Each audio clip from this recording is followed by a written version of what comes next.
What's going on, guys? It's Jimmy here. Welcome to our daily show where we discuss everything going on here in our country that you need to know about here on a daily basis. We got some major news here going on here today, some that you're not going to believe on here, and a major deal here that is going through here as well.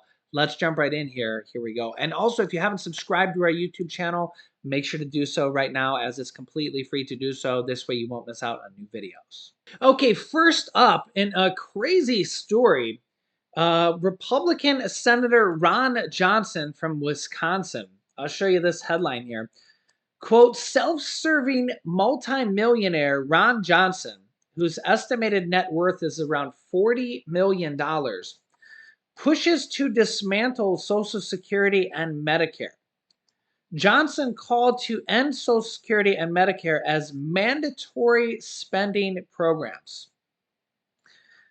Yeah, if you remember this guy, Ron Johnson was the guy back a while ago who blocked the bill to provide a second round of $1,200 stimulus checks. This was back during former President Donald Trump's presidency. He blocked it so-handedly when Republican Senator Josh Hawley and Bernie Sanders were pushing for a second round of $1,200 stimulus checks. That never happened. We did end up getting a $600 stimulus check instead. But Republican Senator Ron Johnson from Wisconsin said we didn't need one at the time. He objected. But remember, he's worth $40 million. Well, now he's saying that Medicare and Social Security should be approved on an annual basis. By the way, he is up for re-election. If you're from Wisconsin, let me know if you plan on voting for him again. His seat is in severe jeopardy based on polls, and he has not been very popular. He said that Social Security and Medicare should be up for congressional approval each year, Social Security and Medicare, instead of staying under their current status of federal entitlement programs. He said Social Security and Medicare, if you qualify for the entitlement, you get it no matter what the cost. And by the way, remember that people pay into Social Security and Medicare. The Wisconsin senator who's up for re-election in a highly contested race this fall will help determine which party holds the majority next year, argued that the mandatory spending status of funding for the federal program should be switched to discretionary spending so it's all evaluated. You can see this headline here. Chris Wallace calls Ron Johnson's Social Security Medicare idea suicidal politics. Now, could you imagine if Social Security and Medicare had to be approved every single year by Congress, by Republicans and Democrats? They had to agree to their budget and their details every single year. Imagine millions and millions of seniors and people on disability, people who are physically and mentally disabled, seniors who have worked their whole lives and paid into Social Security, people on Medicare, not getting their benefits, not being able to go to the hospital when they're sick during a pandemic, and not getting their benefits, not being able to pay their rent, being kicked out of their homes and apartments because they're not getting their Social Security checks, because Ron Johnson thinks that they are not entitled to get their paychecks and the Congress should approve it every year. And then Republicans and Democrats won't agree on any given year. Think about the government shutdowns we have on every few years we have government shutdowns, we have delays. Sometimes they're a month late, sometimes they're several months late on coming to budget agreements. Imagine if that happened with Social Security or Medicare. Imagine if you weren't able to go to the hospital, you weren't able to go see your doctor. Imagine if you didn't get your Social Security payments because they had to be approved by Congress every single year. What an absolute nightmare that would be.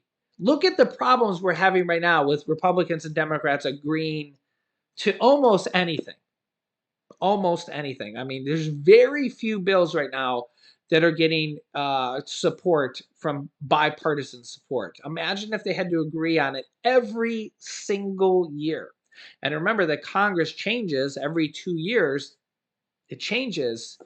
Could you imagine what an absolute nightmare that would be?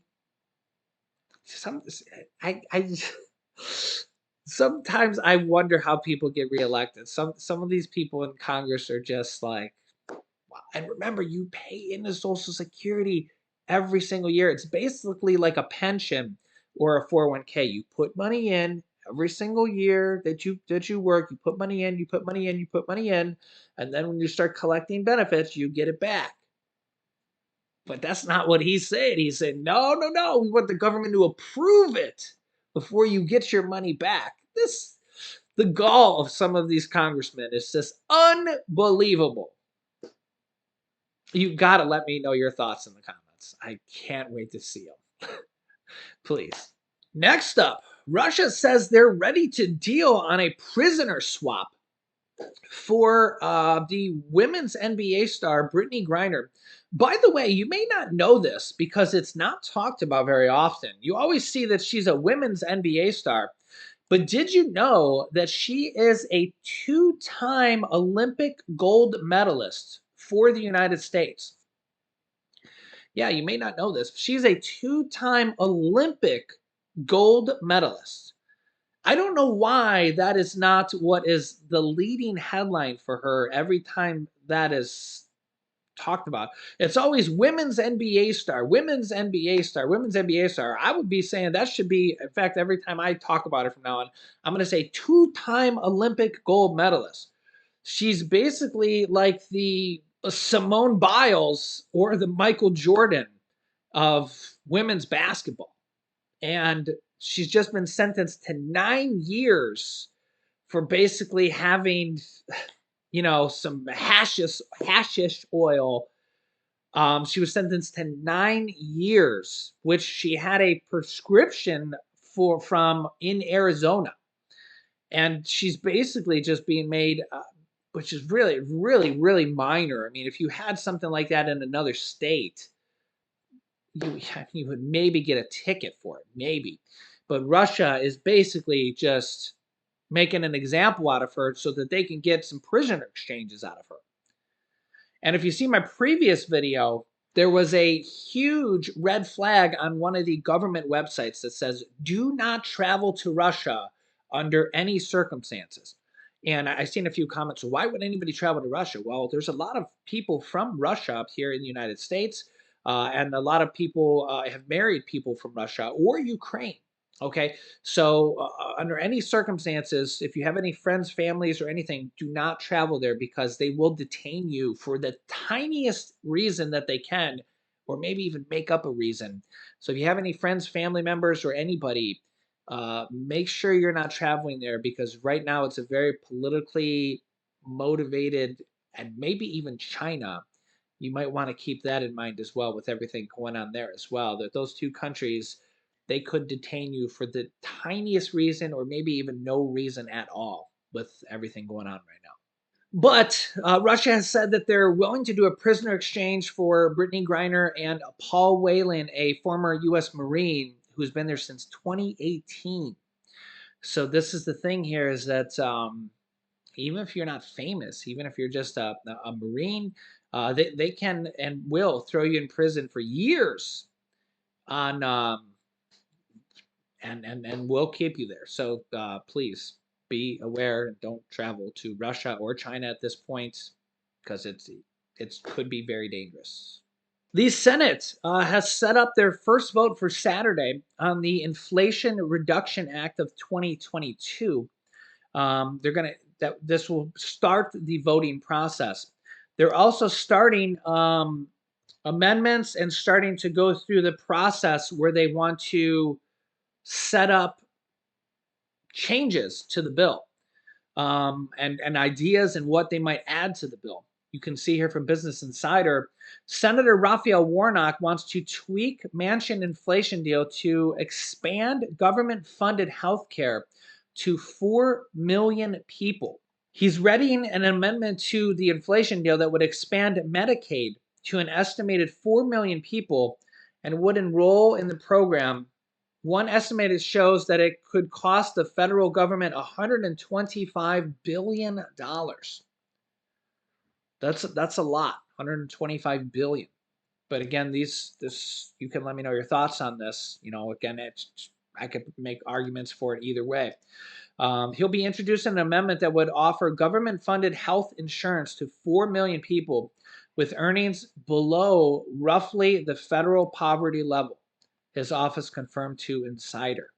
And this will go through the vote-a-rama process, the amendment process, a marathon session of amendment votes that could end up changing the final draft of the legislation. Initial votes on the legislation will begin on Saturday. And we're getting more and more details about what Senator Kyrsten Sinema thinks about the deal. And here, take a listen. Breaking news tonight from Capitol Hill, where it appears there is a deal on the Inflation Reduction Act that even Kyrsten Sinema is satisfied with. What is not in it? Closing the carried interest loophole, which allows the richest of the rich, private equity giants, to pay less taxes than the rest of us. So let's bring in Leanne Caldwell, the author of the Washington Post, Early 202, and she's now got a brand new newsletter to write tonight. Leanne, let's put carried interest over to the side for a moment. This thing is a big, big win for Democrats, isn't it? It absolutely is. This is something that after it fell apart months and months ago, that no one thought it was coming back. There was some talk that perhaps they would get something.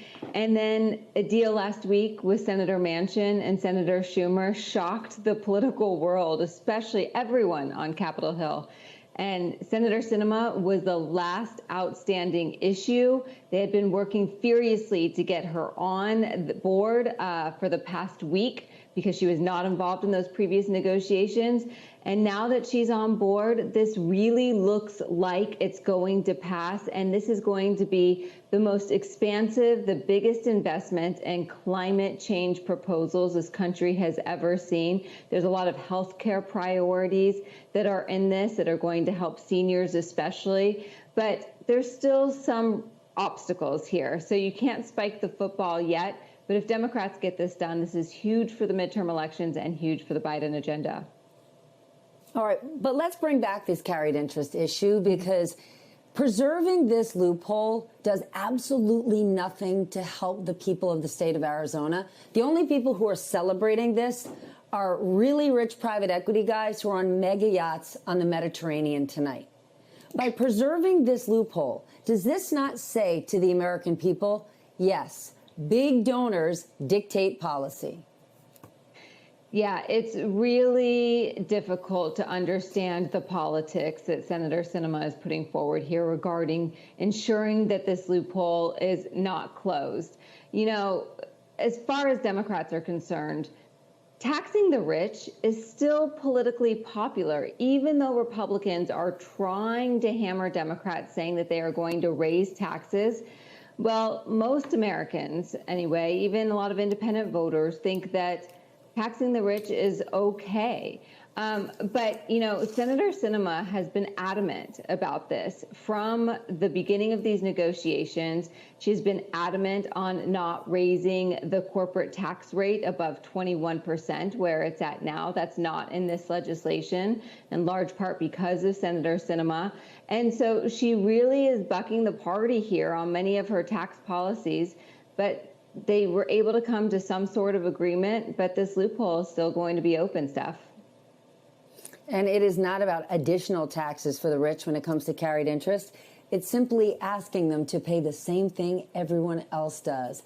Leanne, I know you got to go work on that newsletter, so we will leave it there and dig deeper now with Michael Steele, former RNC chairman and former lieutenant governor of Maryland, and Steve Israel, former New York congressman, now director of Cornell University's Institute of Politics and Global Affairs. Steve, what's your response to this deal? A very big win for President Biden. Well, it's a huge win and also well-timed. We are 95 days away from the midterm elections. Tough environment for Democrats. August recess is actually started. Now the House will be called back next week to vote on the Senate bill, assuming it passes. August is the time when members are out in their districts. They've got to have a message. The message has to reflect that we're making progress on the economy. Now they have that message, again, assuming the bill passes. Nothing could be more important to the Democrats' chances of retaining the majority in the Senate, and if not retaining the majority in the House, at least closing the gap, than the passage of this bill. Michael, your take? Governing is about choices, and they made a choice tonight. They did. And look, it was a great effort. I'm sure there was a lot of FaceTime between Sinema and Manchin to carve out what was necessary to get this done. It is a big deal this close to the election. The Republicans now are going to have to find another layer of messaging to go to the country with. Is not enough to say, oh, they want to raise your taxes, they want to do all these bad things, because in this deal are some things that a lot of Americans want to see happen. It's not just a left-wing agenda. There's some really common sense things around health care and certainly the environment that people appreciate. So this is a big deal for the Biden administration. Yeah, so we're going to go through the amendment phase. We're going to see what's added, what's subtracted, if it can pass, what will happen here. And we really got a lot going on here. We're full of all sorts of crazy stuff going on here in our country. Let me know your thoughts here in the comments. I will keep you up to date with everything going on here in our country on a daily basis. Make sure to subscribe down below and hit the like button for us if you haven't yet. Remember, subscribing is completely free to do so, and click the bell icon so you get notifications when we go live with new videos. New videos come out here every day at 10 a.m., 3 p.m., and 8 p.m. Eastern Standard Time. You can see some crazy news of what China and Russia just did with retaliation here in this video. And here's 20 states sending out cash to their residents, tens of millions of people in this video. So click on one of those videos next. Thanks for watching, guys, and I'll see you in the next video.